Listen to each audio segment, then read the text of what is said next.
Alright guys, hopefully I'll be able to get this on camera when I actually pick it. I've been trying at this all day.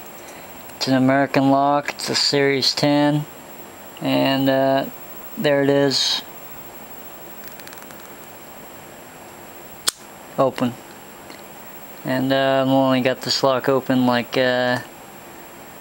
twice so far. I think it has a I don't think it has any security pins in it, like spool pins. But I think some of the bottom pins are definitely serrated. But anyway, there it is picked, or the opening after it's been picked. So hopefully I'll be able to get it on camera, the whole thing, for you guys soon. Have a good one. Bye.